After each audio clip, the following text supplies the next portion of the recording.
vamos a partir hablando un poquito de las enfermedades neurodegenerativas.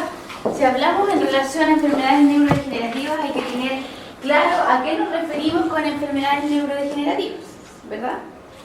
Eso es lo primero que hay que tener en cuenta.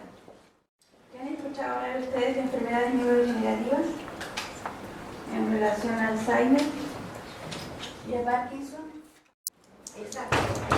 Sí, exacto. Hay una muerte progresiva de neuronas y está relacionado con el aumento de la edad. La verdad es que cuando el individuo duraba 40 años, como hace 2 siglos atrás, no podían ver si el cerebro se degeneraba o no se degeneraba, ¿cierto? Mientras más ha ido creciendo la expectativa de vida, estas enfermedades han cobrado mucho más importancia. Y estamos absolutamente de acuerdo en que se refiere a un tipo de pérdida en general del número de neuronas que lleva a disminución de las capacidades cognitivas e incluso también demencia. El aumento en la muerte de las células es importante tenerlo presente porque nosotros naturalmente vamos perdiendo neuronas, ¿sí? La muerte neuronal es un proceso fisiológico, no es algo que ocurra fisiopatológicamente hablando, porque está la enfermedad neurodegenerativa. Nosotros que no tenemos ningún tipo de enfermedad neurológica, sí también estamos perdiendo neuronas día a día. Es un proceso fisiológico normal. ¿Cuándo cambia esto? ¿Cuándo pasa a llamarse enfermedad neurodegenerativa? Cuando este número de neuronas empieza a aumentar. Recuerden siempre que las neuronas sí se dividen. Hace pocos años atrás se pensaba que no.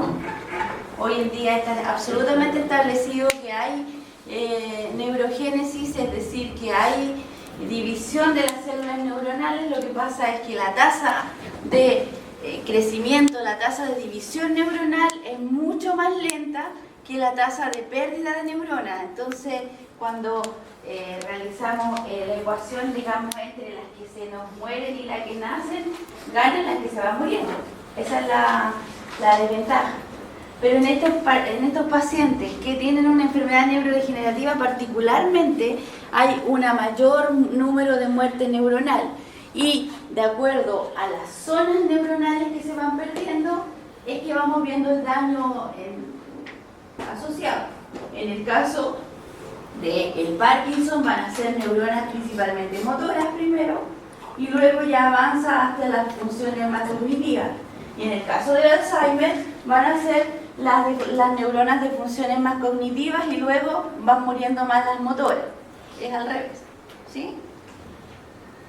Entonces eso, para empezar, dejarlo súper claro. Pero no es solo la enfermedad de Parkinson y de Alzheimer que son las que nosotros vamos a revisar. Hay una gran cantidad de enfermedades neurodegenerativas. Está la esclerosis múltiple, está la enfermedad de Huntington, y hay otros tipos de demencia también importantes. La Creutzfeldt-Jakob es otra también, y así muchas más. Hay varias enfermedades neurodegenerativas, no solo una, pero son mucho menos frecuentes. La frecuencia de las enfermedades es mucho más baja. La más frecuente de todas las enfermedades neurodegenerativas hasta ahora es el Alzheimer, que el Alzheimer viene siendo la enfermedad neurodegenerativa más, entre las demencias, la más común. Ya vamos a hablar del Alzheimer, seguido por el Parkinson, que también la enfermedad de Parkinson es frecuente, aunque mucho menos frecuente también que el Alzheimer. Vamos viendo los fármacos antiparkinsonianos para contextualizar un poco con la enfermedad de Parkinson. Es un trastorno que afecta principalmente las neuronas dopaminérgicas. Son las neuronas productoras de dopamina las que mueren o funcionalmente van perdiendo actividad y ya dejan de realizar su función. Lo importante de la dopamina a nivel cerebral es que coordina los movimientos. Recuerden siempre que como nosotros nos movemos es a través de las placas motoras, ¿cierto? Pero la dopamina a nivel cerebral es la que coordina el movimiento, es la que la regula, es la que nos permite estar en equilibrio y que el movimiento fino sea adecuado.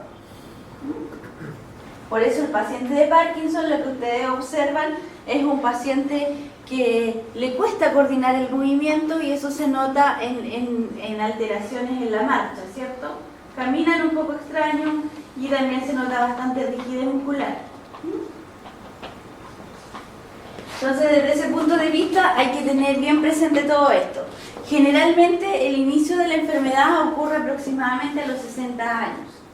Creo que es conocido por todos ustedes que esta enfermedad neurodegenerativa puede comenzar mucho antes. Hay el caso emblemático del actor, ¿cierto? Michael Fox, que él comenzó casi cerca de los 40 años por Parkinson, entonces muy joven en realidad. Y las enfermedades neurodegenerativas pueden aparecer bastante temprano en el inicio de la vida, pero es mucho más común que se desarrollen tardíamente, sobre los 60 años. Es mucho más común el Parkinson en hombres que en mujeres, a diferencia de lo que ocurre con el Alzheimer, que son las mujeres más que los hombres que presentan Alzheimer, y esto es porque las mujeres tienen una expectativa de vida más larga, nada más.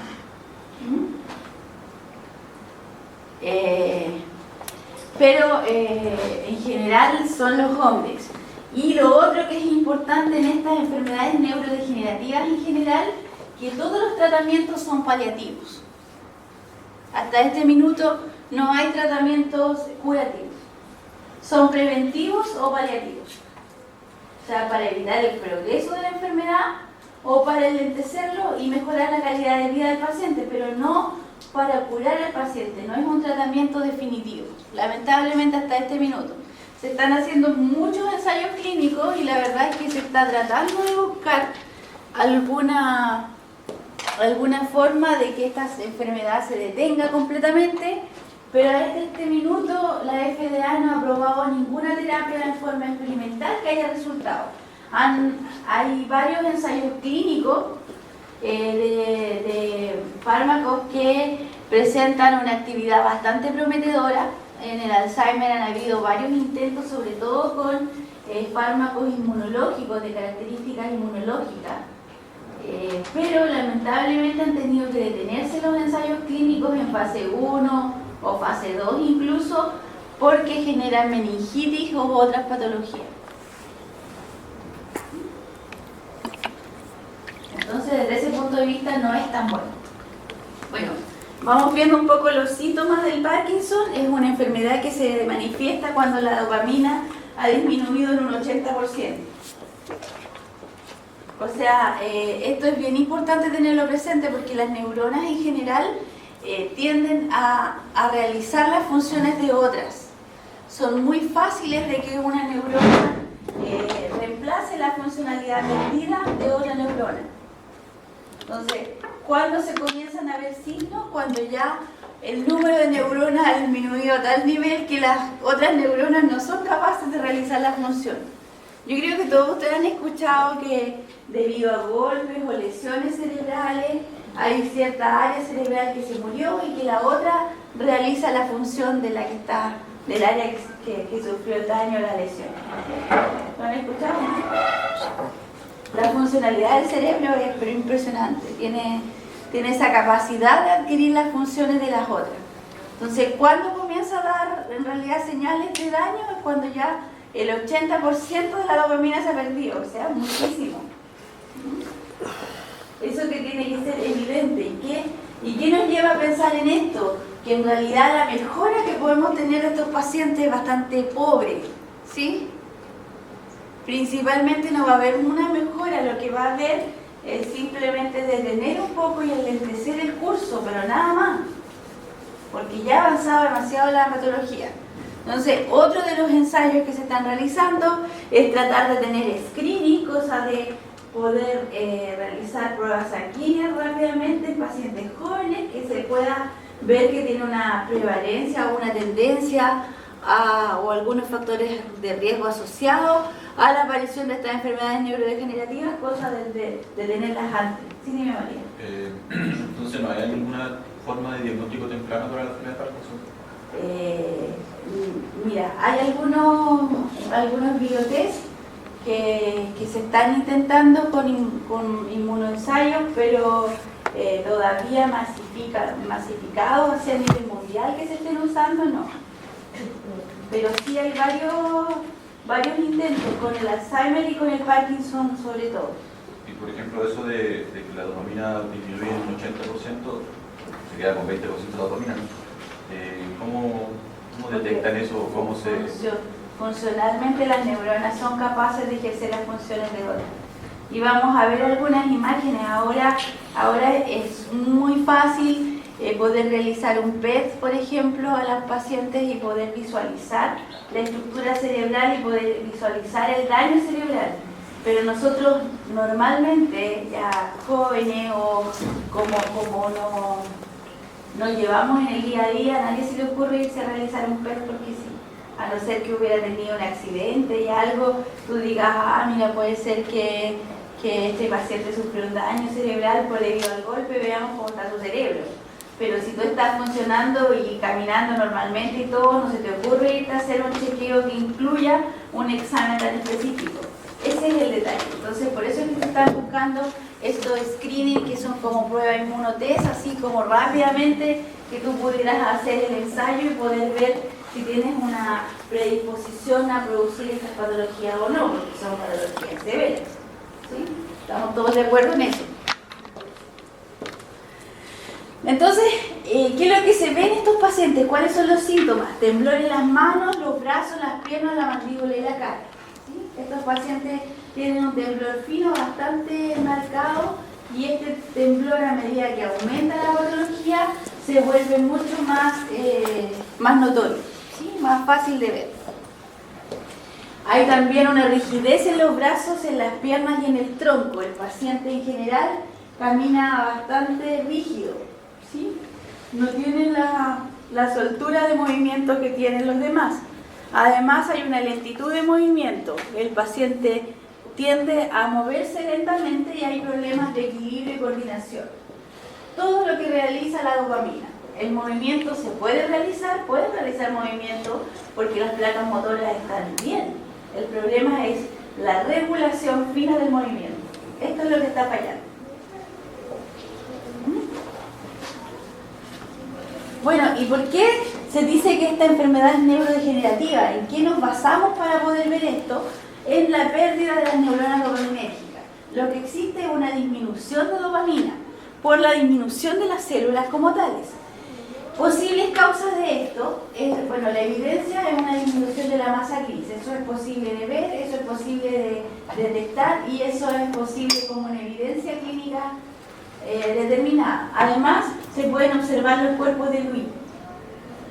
Los cuerpos de Lewis que corresponden a una degeneración del citoplasma de la célula que comienza a acumular mucha cantidad de proteína en el interior y es posible de visualizar en el microscopio estos cuerpos como tales y esto es una evidencia clásica como tal. Si se puede ver uno con una sección de corte en el fondo del cerebro, es posible visualizar la disminución de los cuerpos grises en la célula. No sé si se alcanza a ver en esa diapositiva, donde es mucho más clara una zona oscura arriba que en la sección normal, con respecto a la enfermedad de Parkinson, donde se ve bastante disminuida la zona gris. Eso es por la muerte de los cuerpos neuronales. Y en la práctica lo que observamos de niveles de dopamina bastante amplios en el espacio sináptico a una disminución de la dopamina a nivel en general de la sinapsis como tal. Hay una disminución marcada en los niveles de dopamina. Entonces, el tratamiento puede ser, por supuesto, lograr un aumento de los niveles de dopamina. ¿Cuáles enzimas degradan la dopamina? La monoaminoxidasa. Ya, ¿y dónde encontramos la monoaminoxidasa? ¿Dónde se ubica? En el sistema nervioso central y también en el intestino. ¿En el intestino y dónde más? En el cerebro. Sí, ¿y a dónde más? Está incluso a nivel sanguíneo. Entonces, la verdad es que la dopamina, como tal, tiene una vida media cortísima, muy, muy corta. Entonces, el tratamiento per se con dopamina no nos sirve. Porque la dopamina no va a llegar a la sinapsis que es donde la necesitamos. La dopamina es posible utilizarla, por ejemplo, en una crisis hipertensiva o en una crisis hipotensiva cuando el paciente está en shock. Se puede administrar dopamina endovenosa y el paciente recuperarlo. Con un shock de hipotensión, sobre todo, puede subir la presión arterial y pueden recuperar al paciente. Porque dura muy pocos minutos. Pero que esa dopamina llegue a nivel cerebral, no es posible. Entonces hay que buscar otro tipo de antiparkinsonianos que nos permitan que esos niveles de dopamina aumenten. ¿Sí? No directamente con dopamina porque no va a llegar a nivel cerebral. Entonces, ¿qué es lo que se utiliza? Se utiliza un precursor. ¿Cuál es el precursor más universalmente usado? La levodopa. Es el precursor dopa, pero con la molécula levogía. ¿Sí? Y en el fondo lo que logramos con esta L-dopa es aumentar los niveles de dopamina. Sin embargo, la L-dopa también es metabolizada bastante rápidamente en nuestro organismo antes de que llegue al sistema nervioso central. ¿Sí? Entonces tiene que ser administrado junto a algunos inhibidores. Entonces, la L-dopa nunca viene sola, sino que viene asociada. Cosa de que logre llegar al espacio sináptico, que es lo que nos interesa, ¿verdad? Entonces la L-dopa rápidamente va a pasar a dopamina en el espacio sináptico y ahí vamos a tener la catecolamina, llegando en el sistema nervioso central, en el lóbulo anterior de la hipófisis, logrando que la masa gris tenga un mayor desarrollo. También vamos a tener algunos efectos en la glándula suprarrenal. ¿Cuáles son las funciones de la dopamina? La formación de epinefrina y norepinefrina como neurotransmisor en el sistema nervioso central, logrando la conducción del impulso, y corresponde a un neuroinhibidor también, disminuyendo la excitabilidad neuronal. Ustedes me dirán, pero ¿cómo si era un excitador neuronal? Que habla de que es un neuroinhibidor, porque la dopamina tiene funciones duales. En algunos receptores va a producir estimulación y en otros receptores va a producir inhibición. ¿Depende de qué? Del sistema de transducción de señales que está asociado. ¿Sí? Eso es lo que cambia. ¿Me entienden? Por eso es que tenemos subtipos de receptores de dopamina. ¿Se acuerdan cuántos eran? Como 5. Entonces de eso depende. Vamos a tener algunos que van a activar y otros que se consideran como una inhibición. Ay, ¿qué pasó? Ya está buscando el rating.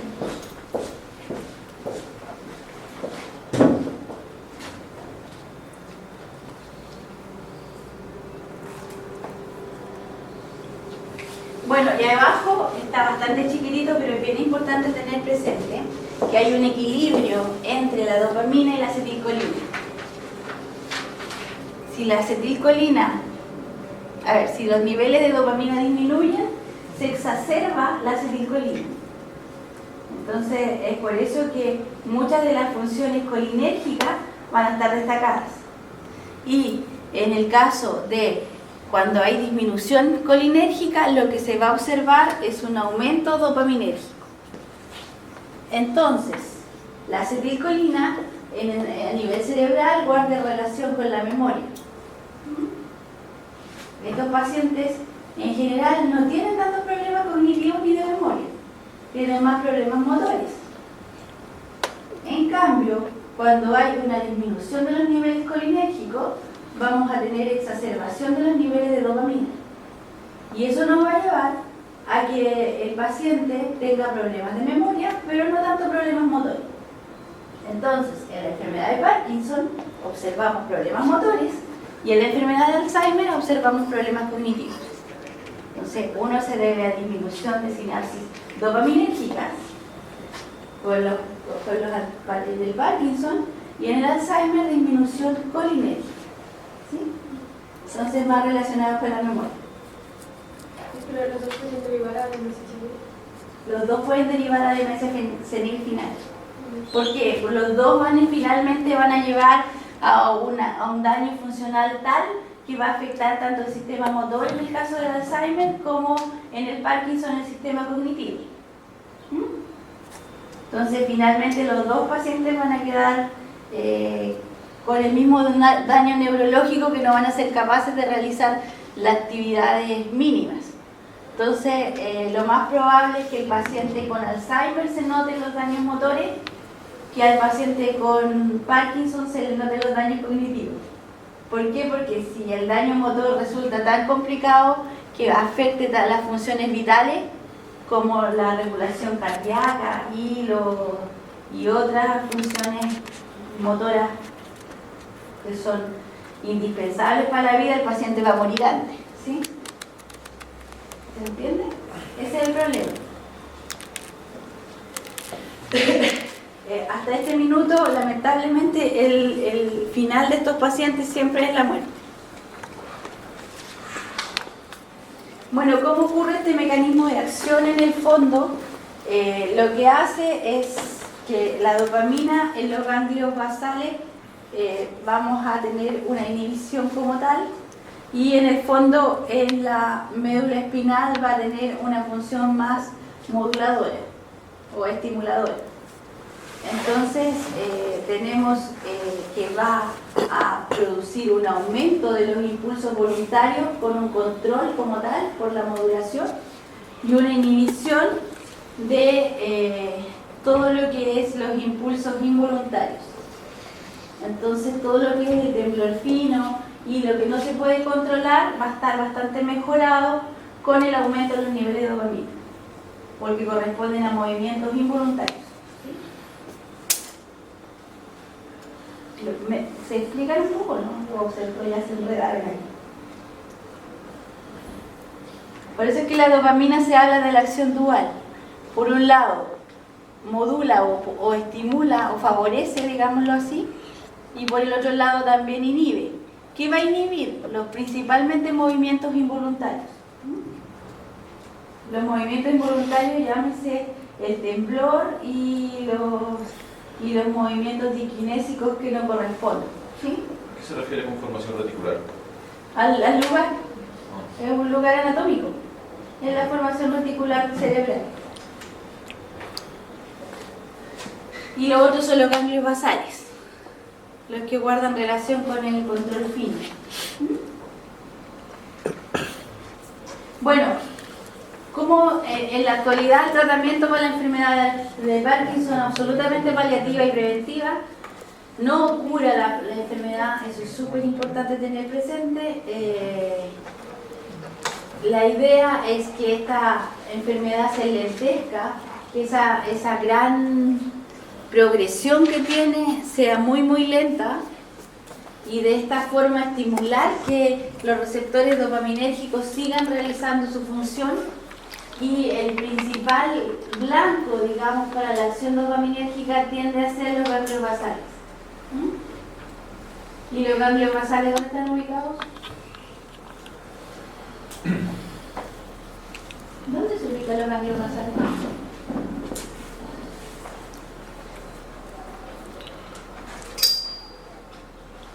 ¿Nadie sabe?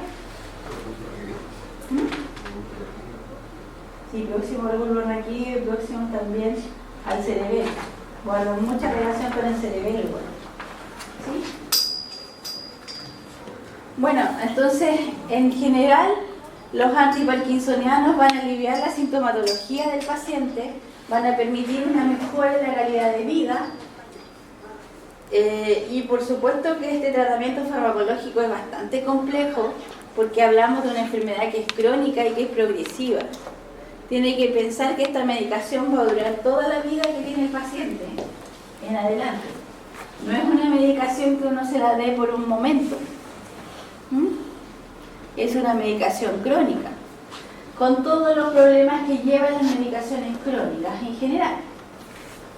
Entonces, se van sumando efectos secundarios de los mismos fármacos. Entonces la idea no es que el fármaco per se produzca un efecto adverso tal que empeore la patología. Entonces hay que ir controlando cuántos son los síntomas o cuáles corresponden a problemas directos de la patología o síntomas y cuáles van a corresponder a un efecto adverso. Aquí hay mucho que hablar.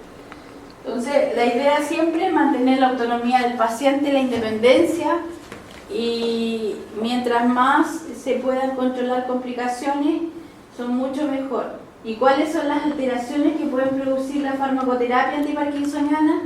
Alteraciones psiquiátricas, algunas fluctuaciones motoras y discinesias también son las más importantes. Las discinesias son movimientos involuntarios que no pueden ser controlados.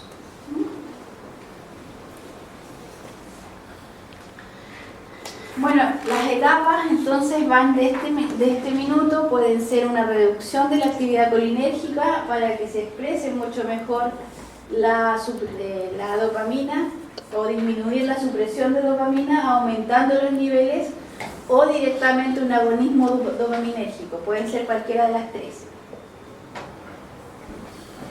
¿Qué pasó? La idea en el fondo es reducir la actividad colinérgica o exacerbar la dopaminérgica. ¿Cómo se puede exacerbar? Disminuyendo todo aquello que suprima esta actividad dopaminérgica, o directamente produciendo agonismo dopaminérgico per se. Lo más usual es producir el agonismo per se, eso es a través de los precursores, esa es como la primera etapa.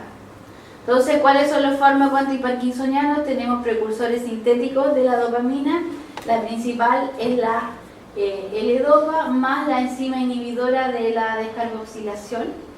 Entonces se da la levodopa unida a carbidopa o benseracida.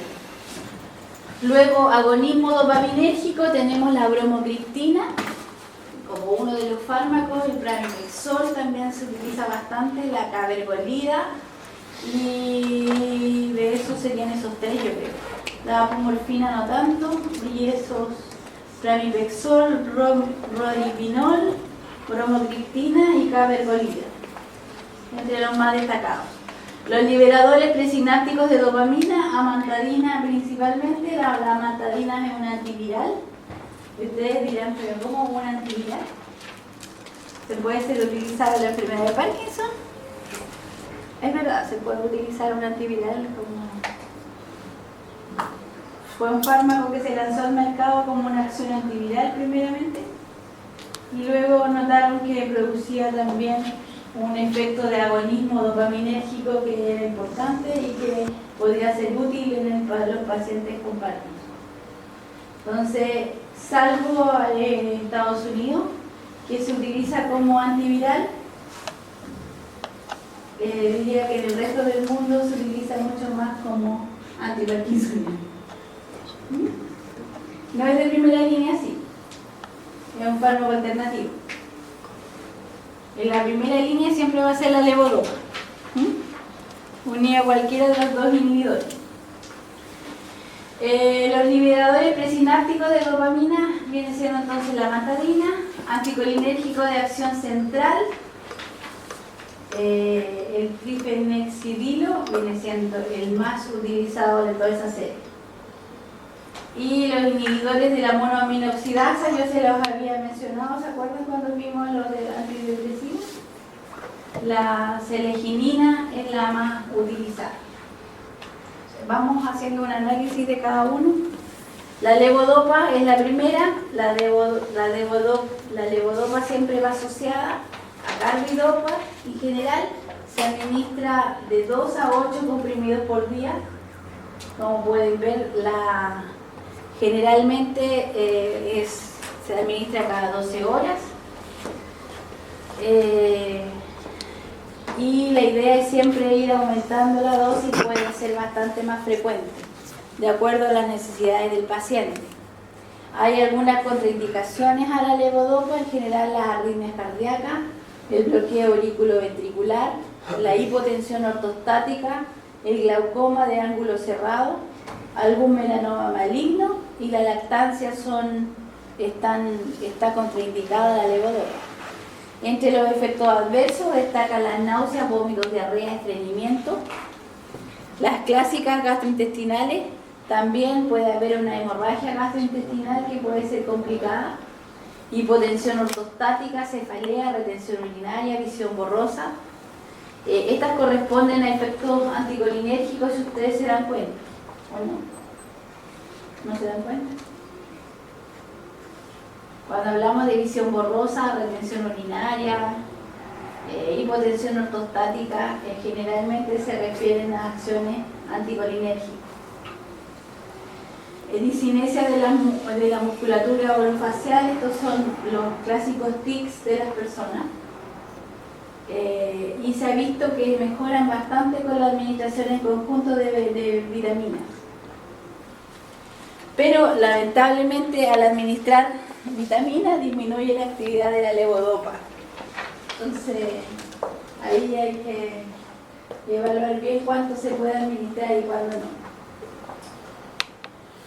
Bueno, ¿qué es lo importante de saber en cuanto al mecanismo de acción? Es que la levodopa corresponde al precursor de la dopamina, se absorbe bastante bien en el tracto gastrointestinal, cruza la barrera hematoencefálica, pero tienen que administrarse en conjunto a este inhibidor de la decarboxilasa, que puede ser la carbidopa o la benseracida. Este fármaco no atraviesa la barrera hematoencefálica, no va a tener acción a nivel cerebral. Actúa generalmente sobre la levodopa extracerebral protegiéndola, minimiza los efectos secundarios y disminuye los requerimientos diarios de levodopa. Si no se administrara en conjunto con este inhibidor de la decarboxilasa, tendríamos que administrar mucho más frecuentemente la dosis de levodopa. ¿Sí? ¿Alguien falta que firme la lista de asistencia? Acá. Bueno, la levodopa es el tratamiento más efectivo para la enfermedad de Parkinson. Mejora todos los signos y síntomas parkinsonianos, la rigidez, la dificultad de la marcha, el temblor, y siempre tener presente que hay un cierto porcentaje que no va a responder tanto al tratamiento, y el síntoma que menos responde es el temblor de los pacientes. El temblor fino se mantiene bastante en los pacientes que sufren de Parkinson a pesar de la medicación. Bueno, desde el punto de vista farmacocinético se absorbe rápidamente, ya lo habíamos dicho, en el intestino. Alrededor de entre 30 a 50% alcanza la circulación general. Tal como dijo su compañero, existen muchas enzimas que lo van a degradar a nivel intestinal, entonces no es la dosis administrada la que va a llegar finalmente al cerebro, es bastante menos de la dosis administrada, lamentablemente. Esto es por la metabolización como tal. Se distribuye en la mayor parte de los tejidos, puede cruzar fácilmente la barrera hematoencefálica, por eso es que tiene acción central, si no, no tendría ningún sentido.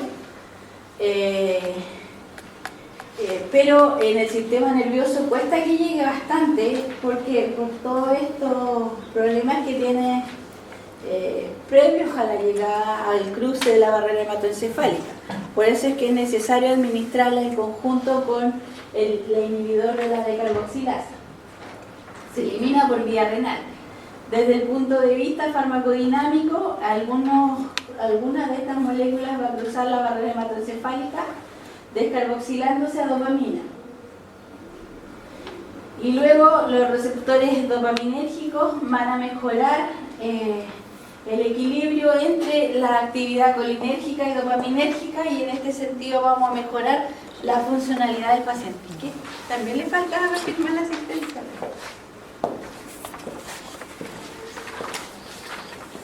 Bueno, la cabergolina ahora es un derivado ergolínico, estimula los receptores dopaminérgicos de tipo 2 con una semivida de eliminación diaria que permite la administración de una sola dosis por día Desde el punto de vista farmacocinético, tiene una unión proteica moderada, un metabolismo hepático y una vida media bastante prolongada.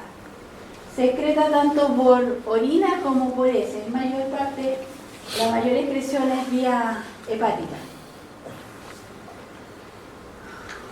Bueno, desde el punto de vista del mecanismo de acción como tal, tenemos claro que estos agonistas dopaminérgicos van a tener efectividad sobre la sintomatología propiamente tal de la enfermedad y tiene un menor control que la levodopa para la rigidez y la bradicinesia, estos movimientos lentos que tienen los pacientes. Como grupo farmacológico, estos agonistas dopaminérgicos, la bromocriptina, necesita que exista la presencia de dopamina, lo que hace es facilitar la actividad dopaminérgica. Entonces, un paciente que ya tiene disminuida mucho los niveles de dopamina o las neuronas dopaminérgicas per se, no va a observar una mejoría en el tratamiento o en el control dopaminérgico, porque está demasiado disminuida la dopamina. Entonces, solamente va a servir en unas etapas iniciales del tratamiento. La cabergolina puede usarse, es mucho más efectiva que la bromocriptina en ese caso.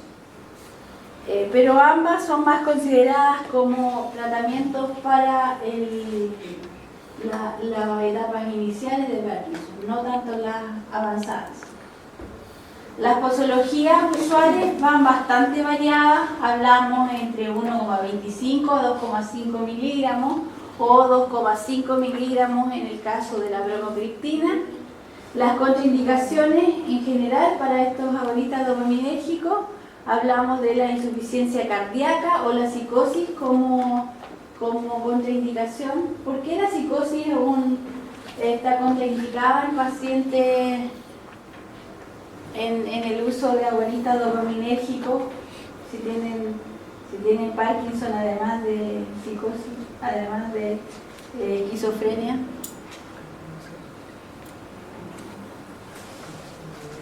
¿Se acuerdan de qué cuál era el tratamiento para la esquizofrenia? Los antipsicóticos. ¿A qué correspondían? Antagonistas de dopaminérgicos, ¿cierto? Antagonistas de 2. Y aquí le estamos dando agonistas de 2. Por eso es que está contraindicado. ¿De qué depende? Porque los núcleos que están afectados son en lugares diferentes. Por eso es que pueden coexistir una esquizofrenia con una enfermedad de Parkinson. ¿Qué se hace en esos casos? Dar otro tratamiento. No por vía de agonistas dopaminérgicos. Puede ser un aumento de los niveles de dopamina con levodopa. Entonces hay que tener cuidado en el caso de la psicosis. Hay efectos adversos clásicos y comunes que son los gastrointestinales, que lamentablemente a veces están, la somnolencia, arritmias, congestión nasal, dolor abdominal. El síndrome de Raynaud puede ser complicado. ¿Saben cuál es el síndrome de Raynaud? Afecta principalmente manos o pies y corresponde a como una mala circulación de la sangre en general, que comienzan a ponerse un poco los dedos azules. Empieza a afectarse un poco la circulación a las extremidades cristales. Confusión, delirio, alucinaciones, disinesia. Las disinesias, estos errores en el movimiento, generalmente asociados más a los tics. Y un engrosamiento pleural en un 2 a 3% de los pacientes, que puede ser importante. Las interacciones, principalmente con eritromicina, porque aumentan las concentraciones plasmáticas. Y en este caso ahí hay una molécula de bromocriptina, pero recuerden que también a este grupo pertenece la cabergolina. En este caso yo los dejé casi mucho más como grupo farmacológico, de pasar cada uno de los fármacos destacando uno u otro.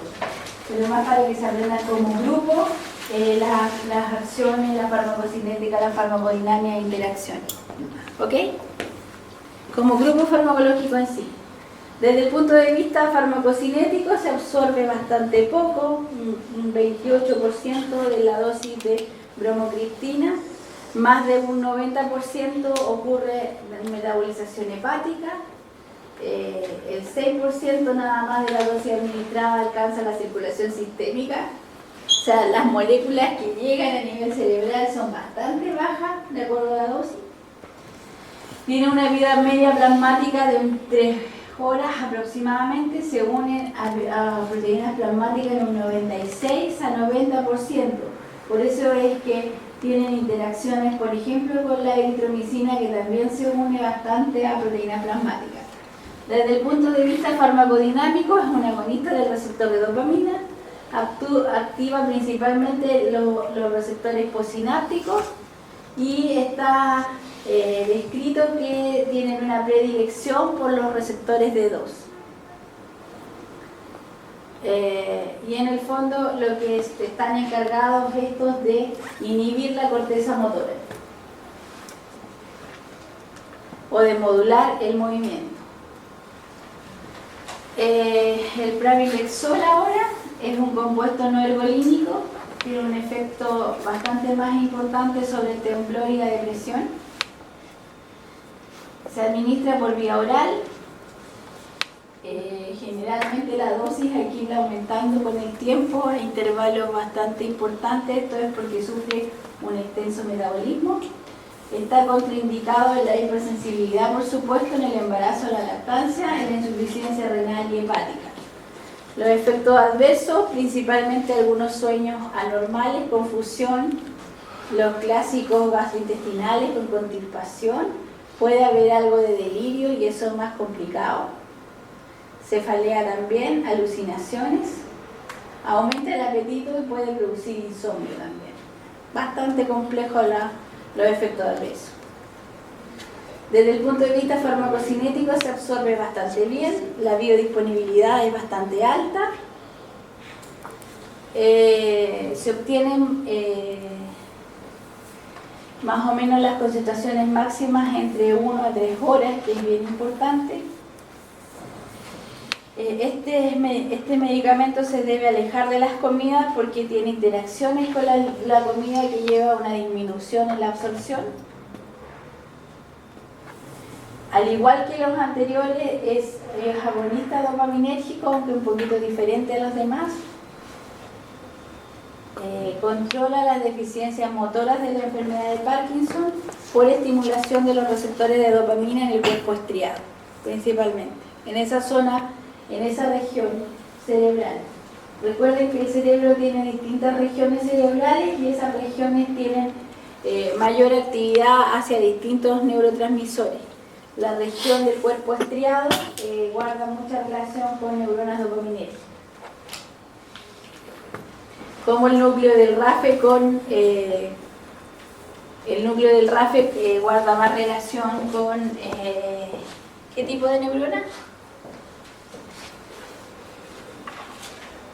Neuropatología que ya vimos. Núcleo del RAFE, ¿a cuál se asocia? ¿A neuronas? ¿De qué tipo? Serotoninérgicas, ¿sí? ¿Y la serotonina a qué patología la asociamos?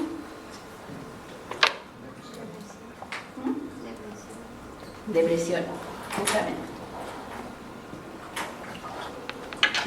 Entonces siempre hay regiones cerebrales más asociadas a una patología que a otra. En este caso el cuerpo estriado más asociado a los déficits de dopamina.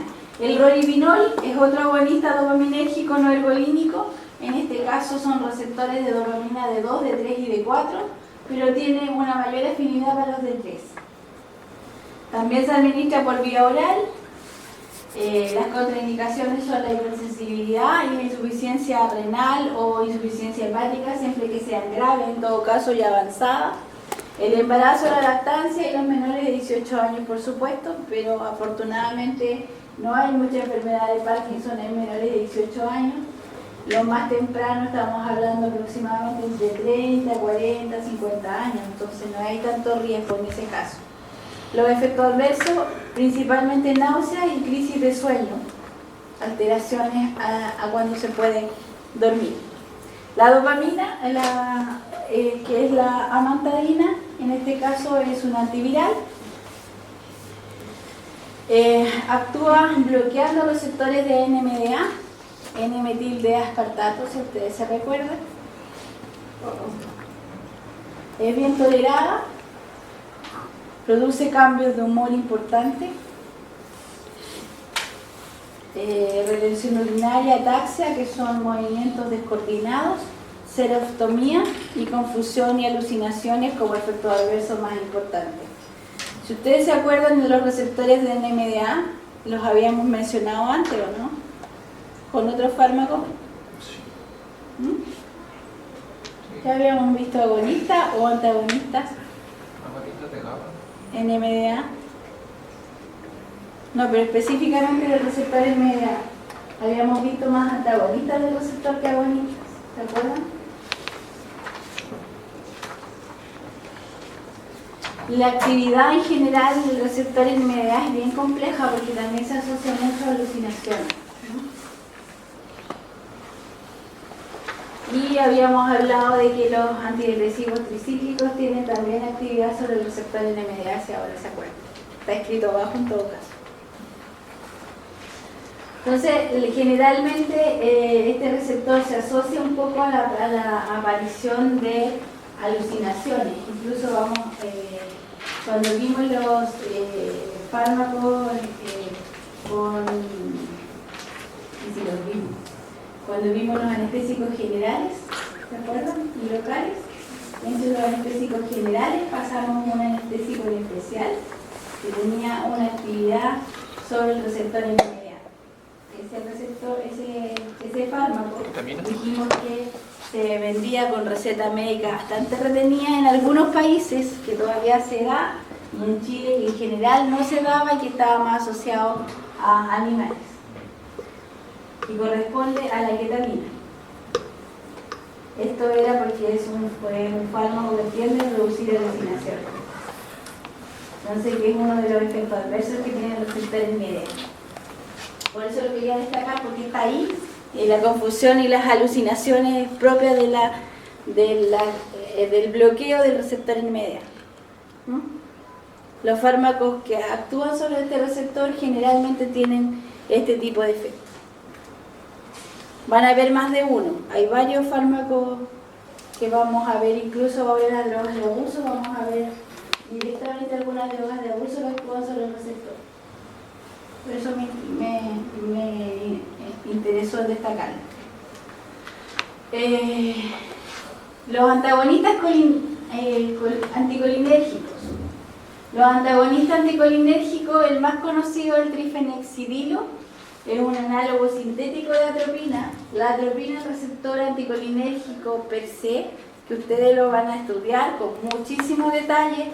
Ahora que venga la profesora Leonor a pasarle el sistema nervioso autónomo, ahí lo van a ver con bastante detalle. El prototipo del grupo la atropina, que es un fármaco natural y se obtiene de la droga belladona. Esta planta era una planta que la utilizaban los griegos y se le denomina belladona porque las mujeres la utilizaban en los ojos para ver mucho más, para producir midriasis, es decir, las pupilas bastante grandes donde se veían los ojos llamativos. Por eso que se llama atropa belladona, la planta.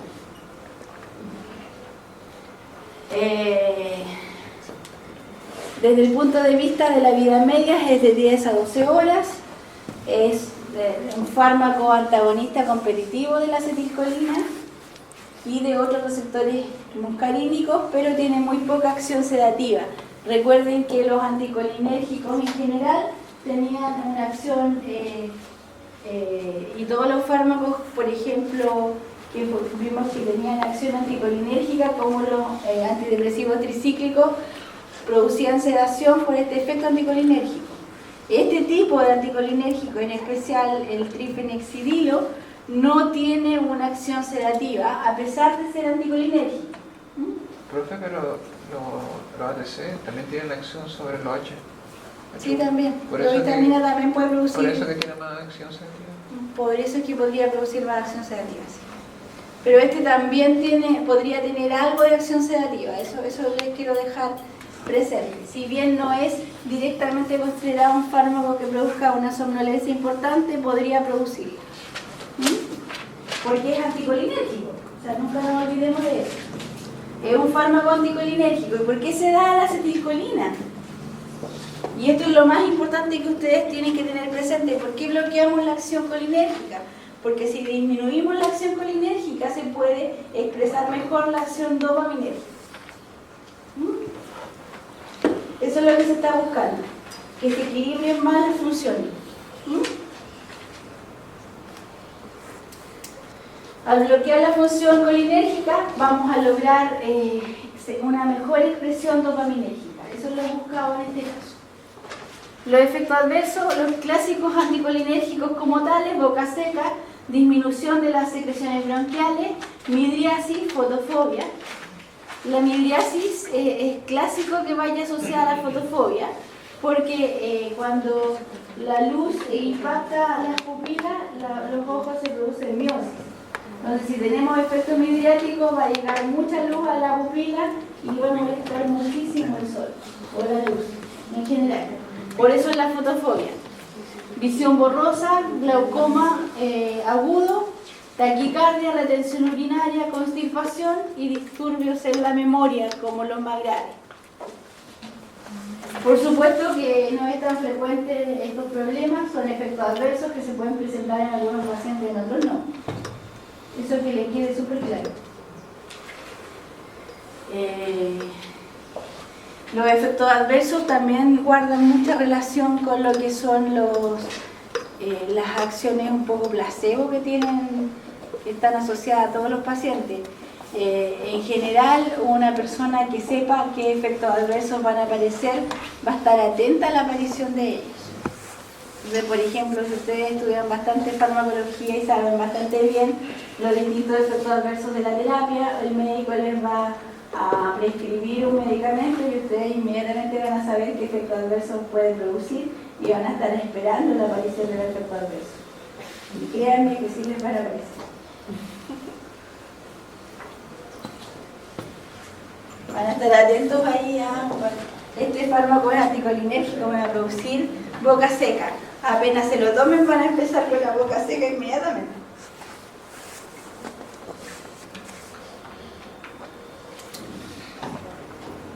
Este fármaco produce molestias gastrointestinales. Ahí van. Entonces,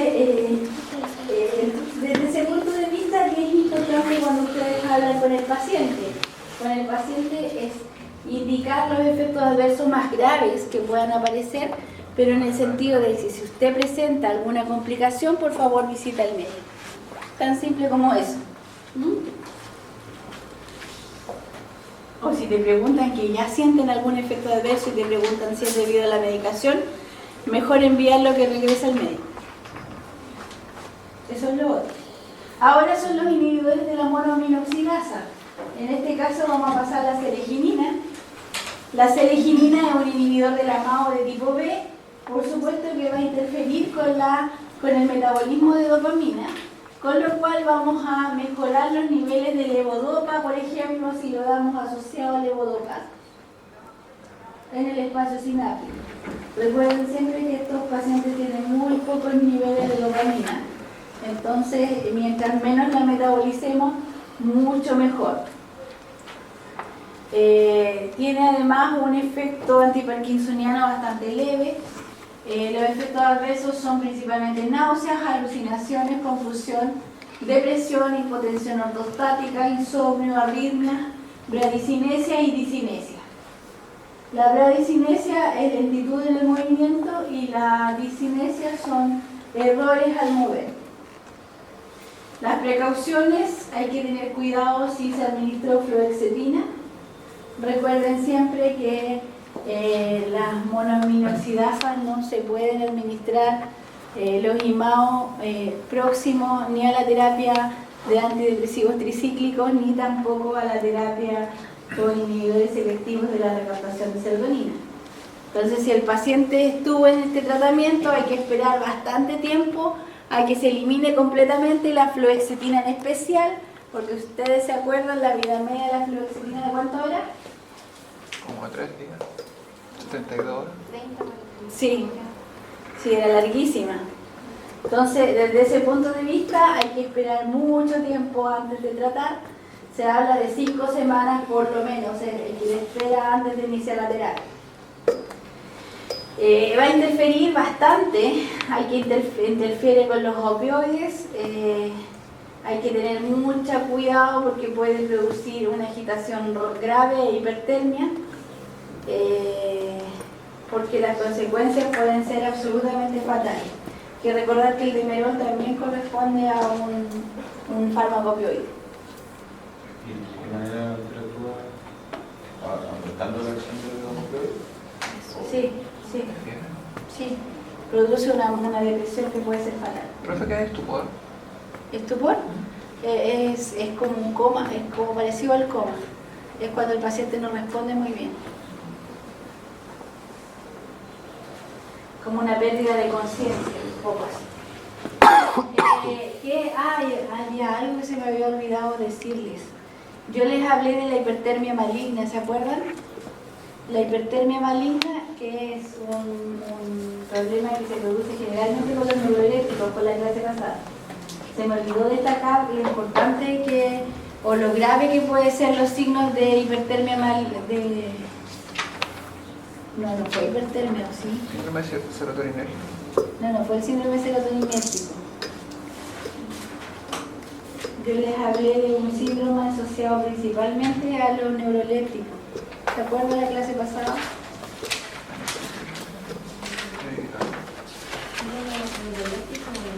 Síndrome neuroléptico maligno, tal cual.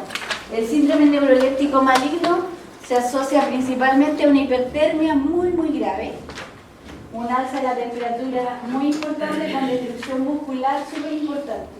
Y cuando se destruye el músculo, ustedes saben que sale una cantidad de enzima a nivel sanguíneo que es súper importante, y esos niveles de enzimas producto de la destrucción muscular de las células proteicas pueden llevar a la muerte al paciente porque se producen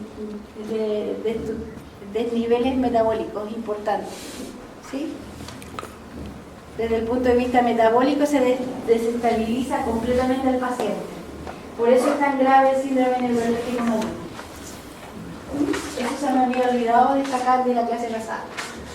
Bueno, desde el punto de vista farmacocinético se absorbe bastante bien en el tracto gastrointestinal, por supuesto que cruza la barrera hematoencefálica, tienen un metabolismo de primer paso importante, bastante extenso, se elimina principalmente por orina y se encuentra unido bastante a proteínas plasmáticas en un 94%. La idea es, por supuesto, aumentar los niveles de dopamina en el espacio sináptico. Y la enfermedad de Alzheimer, ¿alcanzo a pasar un poquito? Vamos a hablar un poco de la enfermedad de Alzheimer. El Alzheimer es la enfermedad neurodegenerativa más frecuente en adultos mayores de 65 años. Actúa principalmente con daños en 2 zonas cerebrales que son importantísimas para el nivel de funcionalidad cognitiva, para realizar las funciones o actividades de la vida diaria del paciente. Lo afectan muchísimo, como son la corteza cerebral y el hipocampo, que es donde almacenamos la memoria. Se trata de una demencia, eso es importante, es la más importante de todas las demencias, la más frecuente de todas las demencias. En los primeros estadios se manifiesta con alteraciones del lenguaje, con falta de memoria y desorientación, pero luego con una pérdida per se bastante notoria de la memoria a largo plazo del paciente. Primero son los olvidos frecuentes de la vida diaria, de algo que ocurrió recientemente, pero después ya es la memoria a largo plazo. ¿Qué tan común es la enfermedad de Alzheimer? Es la cuarta causa de mortalidad entre los adultos y la más común de las demencias. 46 millones de personas en todo el mundo lo han padecido durante el año 2015, así de frecuente. Se espera que hacia el año 2030 esta tasa por lo menos se duplique. O sea, estamos hablando de muchos millones de personas con esta patología. Se calcula que el costo financiero de esta patología es entre 2.000 millones de dólares al año aproximadamente. El curso de la enfermedad tiene un estimado entre 7 a 10 años. ¿Qué quiere decir que el curso estimado entre 7 a 10 años? Que el paciente, ese es el nivel de sobrevida que tiene una vez diagnosticado ya de Alzheimer. O sea, bastante corto, bastante poco y la progresión de la enfermedad es bastante importante. Toda la terapia es paliativa, dedicada a enlentecer nada más la patología, con lo cual se mejora la calidad de vida del paciente y las funcionalidades del paciente. Para detectar el Alzheimer hacen pruebas, por ejemplo, como lo hacen dibujar la casa al paciente y el paciente no sabe cómo es una casa. Los pacientes que le preguntas qué es lo que es un refrigerador, no saben. Así son los olvidos. El médico lo hace a través de simplemente entrevistas porque se olvidan de cosas como que es imposible que tú te vayas a olvidar si tuvieras algún problema. O sea, para nosotros es normal olvidarnos de dónde dejamos los lentes, de dónde dejamos las llaves, de dónde dejamos hasta el teléfono a veces, aunque le damos importancia al teléfono. Es porque estas actividades, esa es la diferencia, estas actividades son porque nuestro cerebro selecciona memorias. Eso es normal en el cerebro seleccionar memorias. ¿Sí? Entonces eso es súper claro que lo tengan presente. El cerebro selecciona todos los eventos importantes. Entonces, si ustedes no le dan importancia a las cosas, probablemente se van a olvidar. Por eso es que es tan importante cuando ustedes estudian, interesarse en el tema y darle importancia al tema. Y si no les parece entretenido, si no les parece importante, no se van a acordar de nada, porque es alguna función natural del cerebro seleccionar qué memoria me acuerdo. Es absolutamente natural. Entonces, el olvidarse de cosas que a uno no le presta importancia no es parte de una patología. Y el estrés produce muchos fallos de memoria. Entonces, por favor, generalmente los padres de uno siempre están asustados que si les va a dar el Alzheimer o no, porque están a veces muy complicados y con mucho estrés, y eso les produce olvido y dicen, ay, no me estará dando Alzheimer. Entonces es bueno que ustedes tranquilicen de que la memoria se selecciona, es un proceso de selección natural. No es que me esté dando Alzheimer, en ningún caso. El Alzheimer son olvidos graves, son cosas que no se le podrían olvidar. A un paciente o una persona no se le puede olvidar cómo dibujar una casa. No se le puede olvidar cómo es, qué es lo que es un refrigerador. ¿Sí? Porque es algo que está siempre. El olvido de dónde dejé las llaves, eso es normal. De dónde dejé tal cosa, eso es absolutamente natural. Y eso nos pasa a cualquiera, hasta los más jóvenes. ¿Sí? A todos se nos ha olvidado dónde dejamos las cosas, ¿cierto? O si cerré la puerta, no la cerré, la dejé abierta. Oh. Eso es como un clásico, porque uno no le selecciona y no le da importancia, no es nada más que eso. Entonces, cuidado con eso. Tener bastante cuidado al decidir cuándo es una patología y cuándo no. Bueno, se asocian desde el punto de vista estructural. El diagnóstico de Alzheimer hasta hace muy pocos años atrás era simplemente microscópico. Una vez que el paciente moría, fallecía, se hacían cortes cerebrales y se observaban estos hallazgos microscópicos que son decisivos en la patología de Alzheimer, que son los ovillos neurofibrilares y las placas amiloideas que corresponden a una estructura de proteína beta-amiloide plegada de tipo B. Ustedes saben los plegamientos de las proteínas, cómo pueden ser alfa o beta, ¿cierto? ¿Los betas se acuerdan cómo eran? ¿Ah? Los betas son los ordenaditos, son los como fibrillas así como ordenadas, que van formando como paquetitos ordenados. En cambio el alfa era un poquito más globular, un poquito más desordenado, ¿se acuerdan, no? Siempre el beta tiende a formar agregaciones así en paquetes. Entonces el beta amiloide corresponde a placas así como ordenadas dentro del espacio extracelular de las neuronas. Ahí están algunas placas que en la parte B, en la fotografía de abajo. Entonces, desde ese punto de vista, el Alzheimer produce bastantes problemas y hasta hace muy pocos años atrás, estamos hablando de 10 años atrás, solamente se podía decir que el paciente sufría de Alzheimer una vez que fallecía. Entonces, antes de eso se les decía a todos que tenían demencia senil, ¿se acuerdan? Tiene una demencia senil este paciente y no se podía establecer el diagnóstico de Alzheimer hasta que fallecía. Hoy en día, afortunadamente, está el PET, que se puede ya visualizar la estructura cerebral y poder ver la función cerebral como tal y los daños a nivel cerebral, entonces podemos establecer que la presencia de Alzheimer es bastante alta. Eso es bastante afortunado. Pero no todas las demencias seniles corresponden a Alzheimer. Eso, por favor, que les quede súper claro. Hay bastantes demencias más, algunas producidas por déficit de otras proteínas y daño a otras estructuras. Y no corresponden a Alzheimer. Entonces, pero sí el Alzheimer es la más frecuente de todas las demencias. Los ovillos neurofibrilares corresponden a una proteína tau. La tau está asociada a los microtúbulos de la célula. En general se encuentra hiperfosforilada y disociada de los microtúbulos, entonces comienza a dañar la célula y la célula termina muriendo. Entonces, los ovillos neurofibrilares corresponden a agrupaciones intracelulares y las placas amiloideas son extracelulares. ¿Queda claro? No confundir con eso.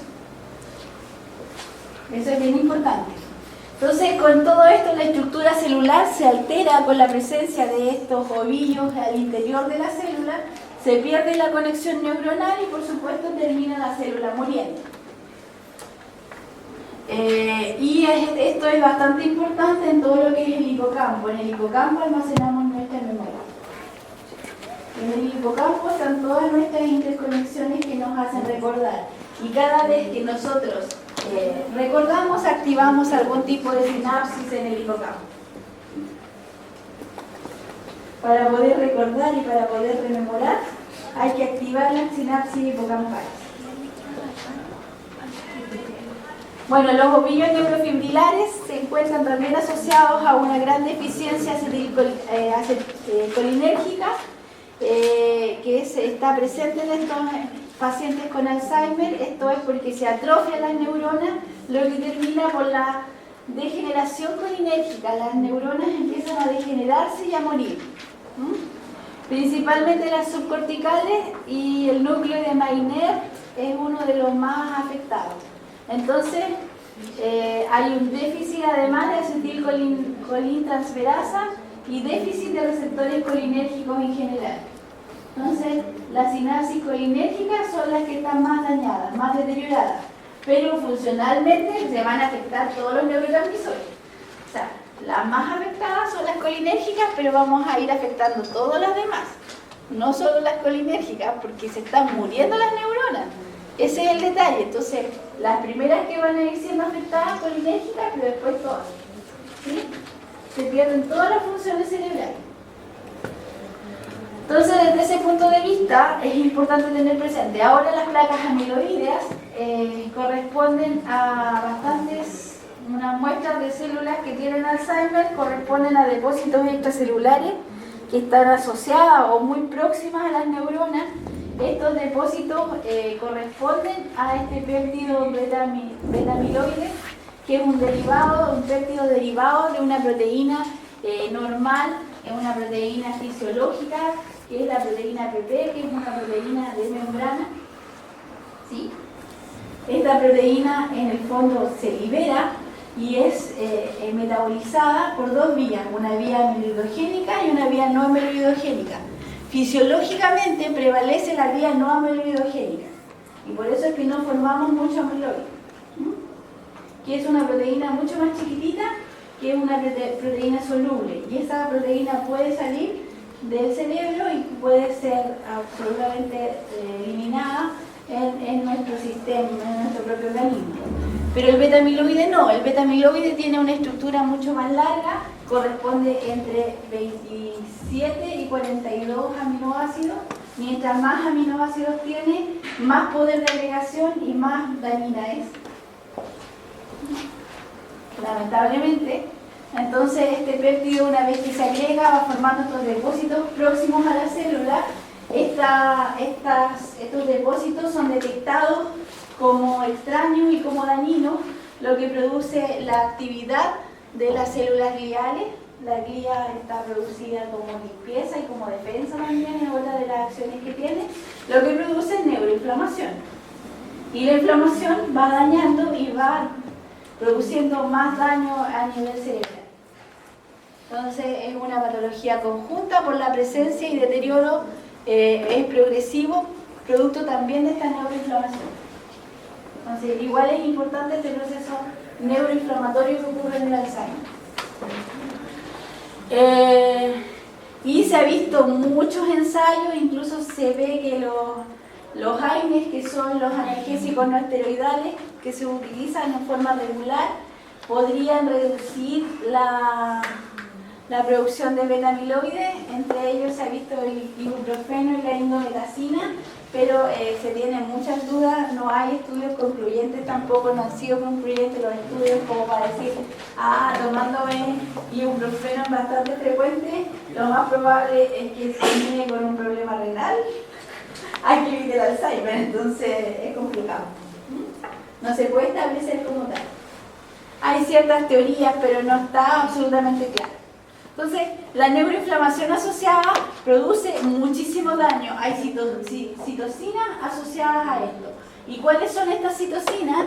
La interleuquina 1, la interleuquina 6, el factor de necrosis tumoral beta, el TN-alfa, ¿cierto?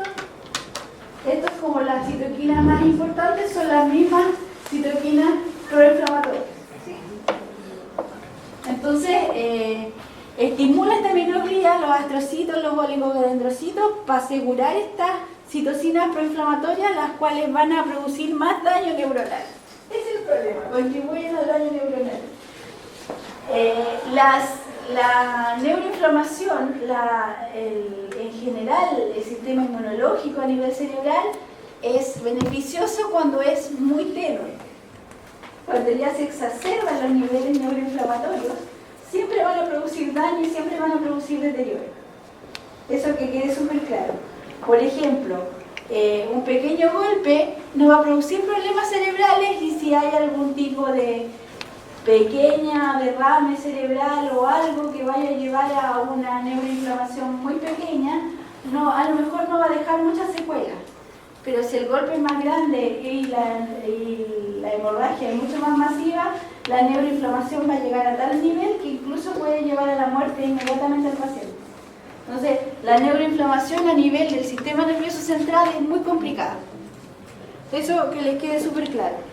Siempre tiene que ser muy equilibrada la cantidad de neuroinflamación. Detectarlo en el líquido cefalorraquídeo o a nivel sanguíneo. Esto es con una disminución del beta-amiloide y un incremento de la proteína tau. Ustedes me van a decir, ¿pero cómo disminuye el beta-amiloide en el líquido cefalorraquídeo? ¿No les parece extraño? Debería decir un aumento de los niveles de amiloide, ¿o no?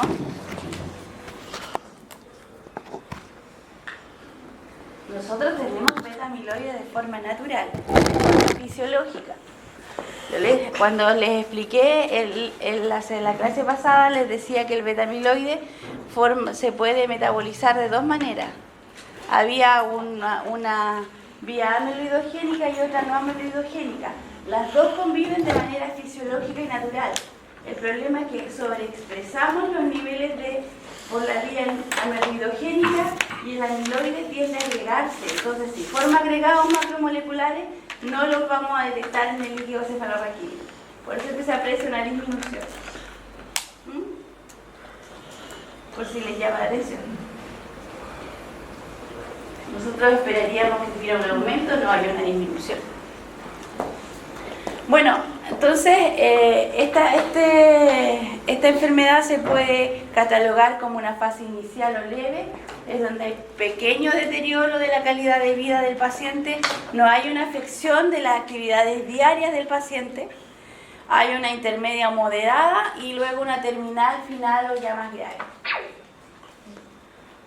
Los estados evolutivos, la verdad es que generalmente se habla que en la etapa 1 el paciente tiene entre 8 y 12 años en la forma de comportarse, digámoslo así. En el segundo estadio hablamos de un paciente que tiene entre 4 y 7 años en la forma de pensar, de reaccionar y en las actividades del día a día que puede realizar. Y en la tercera etapa ya hablamos de un recién nacido hasta los 3 años. Ese es más o menos desde el punto de vista mental y de las funciones que puede realizar el paciente. Así que es bastante grave.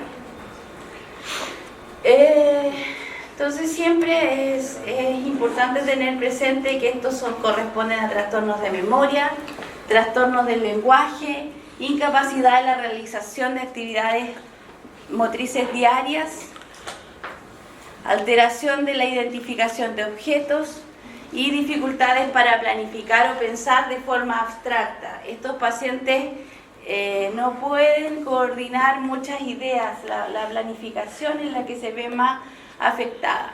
Entonces, siempre tener presente que es una evolución progresiva, la patología no se detiene, hay unas alteraciones de la vida diaria del paciente y se pueden hacer estas exploraciones. Y lo importante es que se puede hacer un diagnóstico diferencial de que no sea un tumor que exista, un hematoma, un traumatismo ligero, hidrocefalia, que también pueden producir este tipo de patología. Entonces, para el diagnóstico diferencial se utilizan test neuropsicológicos, test de aprendizaje, test de conocimientos, donde hay preguntas como clásicas que evalúan el nivel de deterioro, que son test estandarizados, y los estudios de cerebro, ya sea por escáner o resonancia magnética nuclear o el mismo PET, que es la de positrones, con el gasto de glucosa a nivel cerebral, glucosa marcada. Y ahora vamos a la parte de tratamiento, la parte más interesante. Hablamos que hay un tratamiento medicamentoso que en realidad este tratamiento no es curativo, es simplemente paliativo. Principalmente son dos los tipos de tratamientos posibles. Están los inhibidores de la acetilcolinesterasa, que salieron mucho antes al mercado. El primer inhibidor de la acetilcolinesterasa que se comercializa para Alzheimer fue hace más de 15 años, correspondió a la tacrina, la cual se sacó del mercado debido a los problemas que tenía. Tiene muchos problemas hepatotóxicos.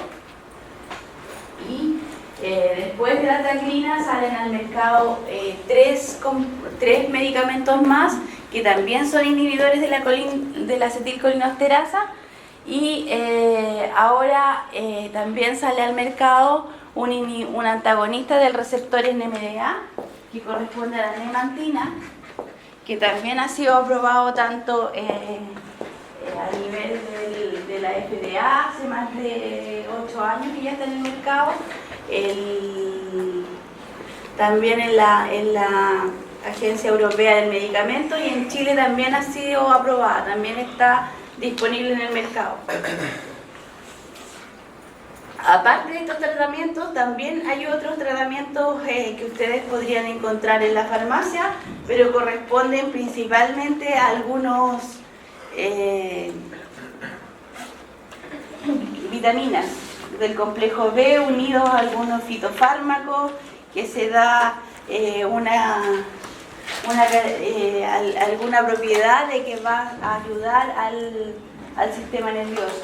Hay otro también medicamento que tampoco lo incluí, que es el Cerebrocin, que este medicamento habla que son algunos factores de transcripción y vitaminas, son del complejo del E, simplemente de eicosanoides y otros del tipo ácido graso. Pero la verdad es que es una ayuda un poco paliativa, no hay un tratamiento curativo en sí. Estos medicamentos sí tienen un efecto ya marcado, han demostrado en estudios clínicos que sí ayudan al paciente, pero en los primeros estadios. Lamentablemente, los pacientes ya en estado 3, en estado más terminal, es poca la ayuda que se les puede ofrecer. El deterioro ya es muy grave. Entonces, la idea de la nemantina es bloquear, porque se da un inhibidor de glutamato principalmente porque se dice que altos niveles de glutamato son los que patológicamente pueden ocasionar esta disfunción neuronal. En los altos niveles yo les hablé de que el glutamato era como nosotros aprendemos, ¿se acuerdan? Y aprendemos a través de este receptor NMDA. Pero el NMDA tiene por sobre una activación muy alta del receptor, produce generalmente neuroinflamación y posteriormente esta neuroinflamación produce apoptosis y finalmente la muerte neuronal. Entonces no puede estar exacerbada tampoco la actividad glutamatérgica. Entonces se ha visto que en estos pacientes sí está exacerbada. Hay una sobreestimulación glutamatérgica, entonces con estos antagonistas glutamatérgicos se podría revertir esa sobreactividad. Recuerden que estos antagonistas son antagonistas competitivos, no son antagonistas no competitivos. La idea no es destruir completamente el receptor. Entonces, de esta forma, lo que se logra es disminuir esta mucha activación, esta sobreestimulación glutamatérgica y así poder revertir el daño producido. De igual forma, al localizar el NMDA, ¿produce algún efecto de sedación en el paciente? Es que podría producir algo de alucinaciones, se asocian los antagonistas NMDA a producir alucinaciones, eso sí se podría producir.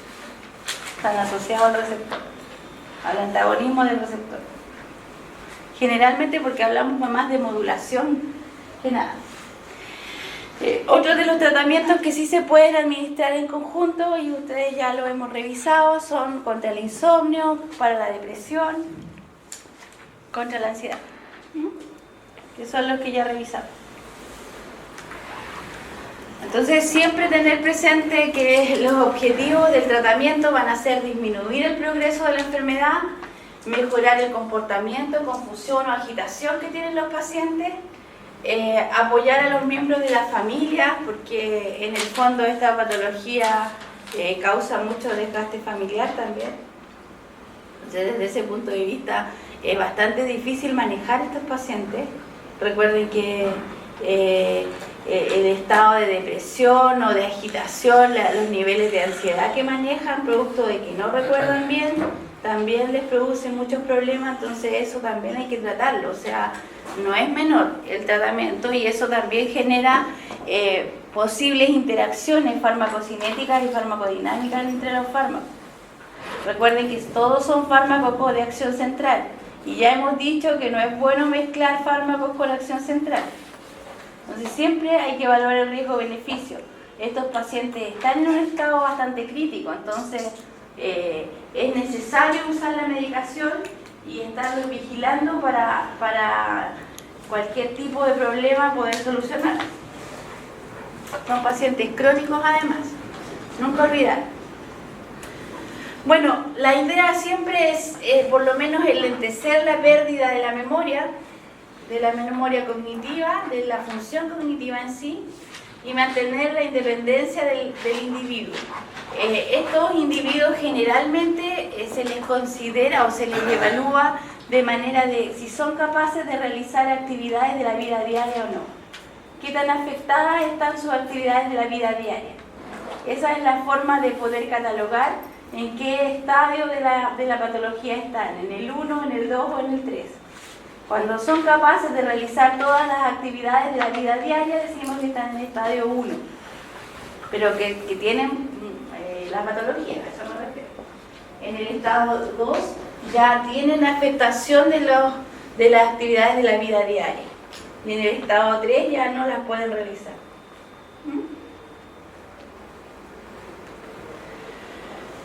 Bueno, generalmente se trata de disminuir entonces la alteración que sufren estos dos neurotransmisores. Hablamos de la acetilcolina y el glutamato.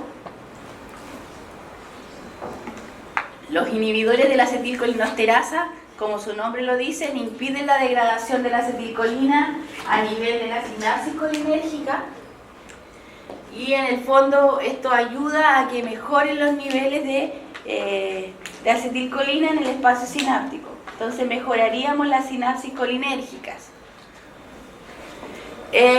Sin embargo, esta neurotoxicidad por un exceso crónico de glutamato también es otra de las actividades que se pueden ejercer para evitar el avance de la enfermedad. Y en general son el único tratamiento, además del cerebrocin que yo les estuve mencionando. O sea, no hay otro tratamiento en este minuto para el Alzheimer. Hay muchos ensayos clínicos, eso sí. Los ensayos clínicos han tenido que detenerse en muchos casos. Hablamos de que había era promisorio unos tratamientos inmunológicos con algunos anticuerpos. Y parecía que iban a andar muy bien como para detener el curso de la enfermedad y poder retrasar muchísimo la patología. Sin embargo, en los ensayos clínicos tuvieron que ser detenidos porque produjeron meningitis.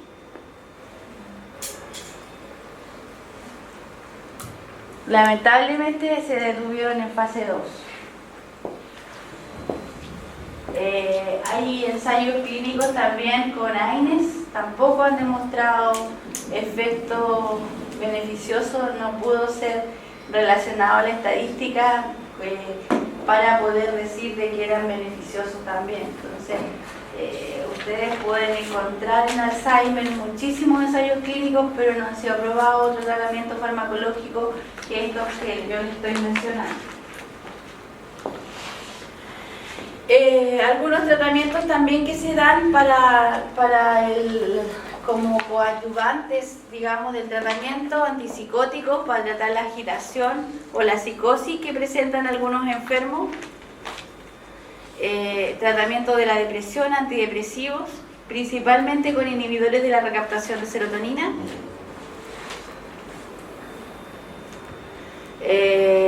Para el tratamiento de la ansiedad, los ansiolíticos, principalmente de acción corta. El trastorno de sueño también lo mismo, benzodiazepinas. Y también un tratamiento no medicamentoso, que es muy importante tener presente, que van siendo como psicoestimulación, orientación en la realidad, tratar de recordarles el pasado. La musicoterapia ha mostrado bastantes efectos buenos en los últimos años. Se habla de que los pacientes no olvidan la música. Extrañamente quedan regiones cerebrales donde no se pierde la memoria, por muy avanzada que esté la patología. Extrañamente se recuerdan de la música, a lo mejor no las letras, pero sí la música la recuerdan. No, que justamente que había leído hace poco que las personas ponían música que era como común de esos tiempos y eran capaces de cantarlas o incluso de agregar las letras. Sí, exacto. O sea, la verdad es que se dice que la música se guarda en regiones cerebrales, no en las mismas donde guardamos la memoria, que involucra mucho más áreas cerebrales, y es por eso que se puede recordar en un paciente con Alzheimer bastante avanzado. O sea que la música emplea más regiones cerebrales. Eso es simplemente.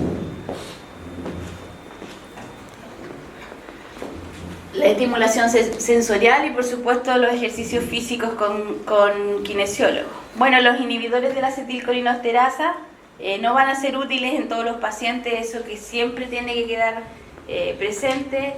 Solo algunos pacientes van a responder bien al tratamiento, no es tan beneficioso desde ese punto de vista. La idea es simplemente lentecer la enfermedad. La tacrina fue el primer fármaco que fue aprobado para el tratamiento del Alzheimer. Generalmente los problemas surgían porque requerían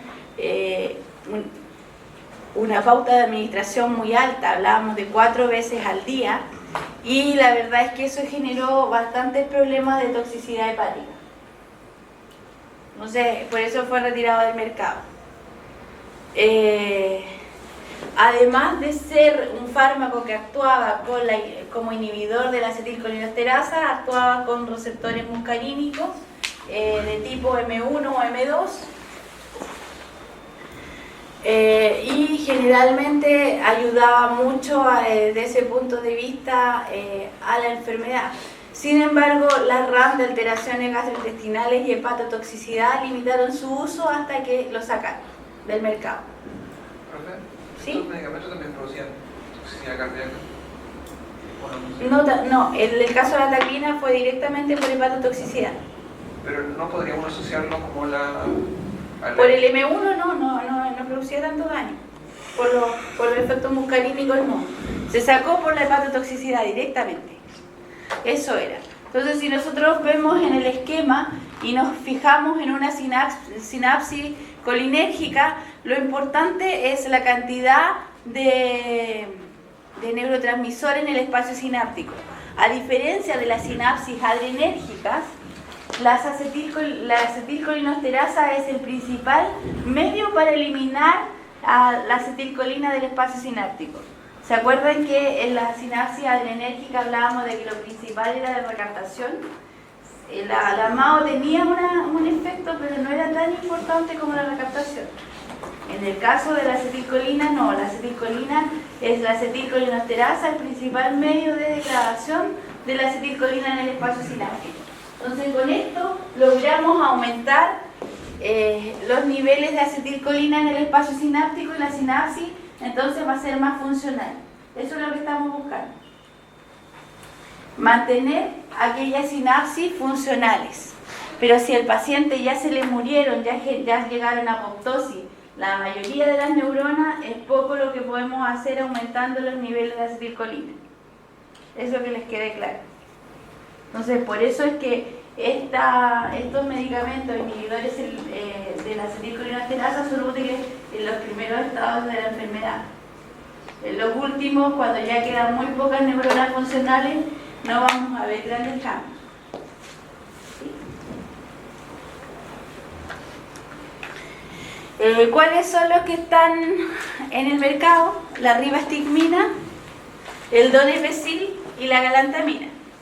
La nemantina está ahí, pero no es, recuerden que no es inhibidor de la acetilcolinesterasa. Es un inhibidor es antagonista del receptor NMDA. No confundir con eso.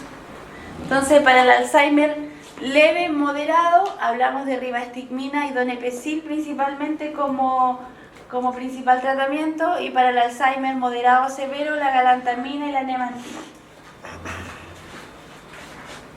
Hablamos de ese moderado severo en realidad por dar un término, porque el severo es bien poco lo que podemos ayudar.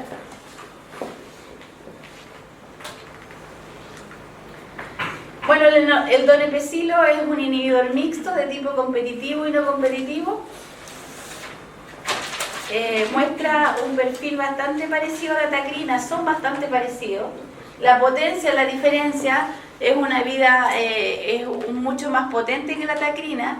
La vida media es prolongada, se supera las 80 horas. Esto facilita que la administración sea una sola vez al día. Las dosis van de 5 a 10 miligramos más o menos. No muestra hepatotoxicidad a diferencia de la tacrina, eso es bastante bueno. Los efectos adversos son generalmente asociados a náuseas, vómitos, algo de anorexia, insomnio. calambres y bradicardia. Eso es lo principal para el donepezilo. ¿Qué es lo que tienen que recordar de acá? Que no produce hepatotoxicidad, es decir, el metabolismo es bastante distinto a la tacrina. Eso hay que recordar porque la metabolización de la tacrina es la que produce la hepatotoxicidad. Y lo otro es que tiene una extensa vida media, entonces permite la administración diaria del medicamento. Eso es muy bueno desde el punto de vista de un paciente que tiene un tratamiento crónico. Lo otro que es importante también destacar que estos medicamentos son bastante costosos, no son medicamentos baratos. Pero el SEME está dentro de la UE. Sí. Es ahora.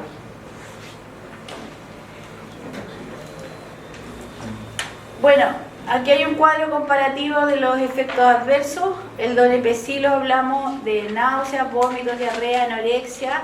La ribastigmina, náuseas, vómitos, anorexia, diarrea, son bastante parecidos, no hay muchas diferencias.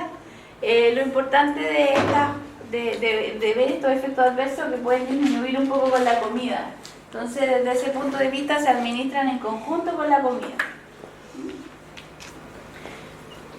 Lo más común de todos estos efectos adversos son la aparición de náuseas y vómitos. Y hay que tener un poco de cuidado con respecto a la bradicardia que se presenta, sobre todo si el paciente tiene una patología cardíaca de base, podría ser importante. O sea, ahí hay que tener un poco de cuidado en ese tipo de pacientes. ¿Alguna duda al respecto? ¿No? Bueno, aquí hay una tabla un poco de los fármacos que están en este minuto aprobados. Algunas marcas comerciales están ahí. La vida media, tienen una vida media más o menos larga. El donepezilo, los demás tienen una vida media más corta. Las dosis diarias, el más potente es el donepezilo. La ribastigmina también. Más o menos la misma potencia. La galantamina es un poquito menos potente que los otros y generalmente se administran una sola vez al día.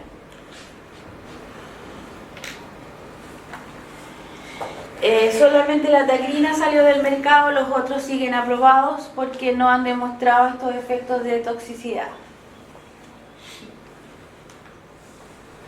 Lo demás son simples tablas que más o menos viendo algunos de los medicamentos que pueden administrarse, esto ya lo hemos ido revisando, así que son generalmente los mismos antidepresivos, algunos ansiolíticos también y eso en general. Algunos neurolépticos que pueden ser utilizados también en los pacientes, recuerden que pueden sufrir psicosis. Sin embargo, estos medicamentos tienen que ser con una estrecha vigilancia, recuerden que pueden interaccionar. Siempre los medicamentos con acción en el sistema nervioso central, aunque vayan por distintos mecanismos, hay un riesgo de interacción bastante grande. Entonces hay que vigilarlos de cerca a este tipo de pacientes. La nemantina ahora, la nemantina, este inhibidor glutamatérgico, ¿sí? Como suponemos que estos medicamentos son para las personas mayores, de igual forma podrían tener el hígado un poco disminuido su función. Sí. Entonces, al administrarlo, podría ser que el efecto sea algo similar a lo que son los órganos fosforados, ya que son inhibidores de la acetilcolinsterina. El mecanismo es bastante diferente. El donepezilo hablábamos de que es un poco mixto, competitivo y no competitivo. Pero igual habla más de un efecto no tan potente como en el caso de los órganos fosforados, que los órganos fosforados, las uniones no covalentes directamente. Es mucho más, no libera la enzima y eso produce todos los problemas. En este caso permite y deja funcionar parte de la enzima. O sea que no sería, no es un bloqueo completo como en el caso de los órganos fosforados. el riesgo no sería tanto como eso. No. En el caso de la tacrina fue más la metabolización de la tacrina la que produce la hepatotoxicidad. Y además la frecuencia de la administración, pues 4 dosis al día por la vida media corta que tiene, entonces eso generó que había grandes cantidades de tacrina eran metabolizadas y eso generó la hepatotoxicidad que los lleva a salir del mercado. La nemantina como inhibidor glutamatérgico va a actuar sobre el receptor NMDA. Se reservó siempre la nemantina para los estados más avanzados de los pacientes, pero también se puede utilizar en estados moderados. Además, la nemantina es posible utilizarla en conjunto con un inhibidor de la acetilcolinesterasa. Permite la administración en conjunto. Tiene bien pocos efectos adversos, principalmente se habla de algo de agitación y crisis epiléptica en algunos pacientes susceptibles. Puede interaccionar con otros fármacos y lo más cuidado que hay que tener con este fármaco es no usarse en algunas nefropatías, ya que se excreta por vía renal. Eso es lo más relevante de la nemantina y lo más relevante que les traje de Alzheimer. Hay harto más, pero tampoco me quiero extender demasiado porque los puedo aburrir hablando de Alzheimer. Pero sí los tratamientos, lo más importante en el Alzheimer, tener presente que se sigue buscando un tratamiento eficaz debido a la alta frecuencia que tiene la enfermedad.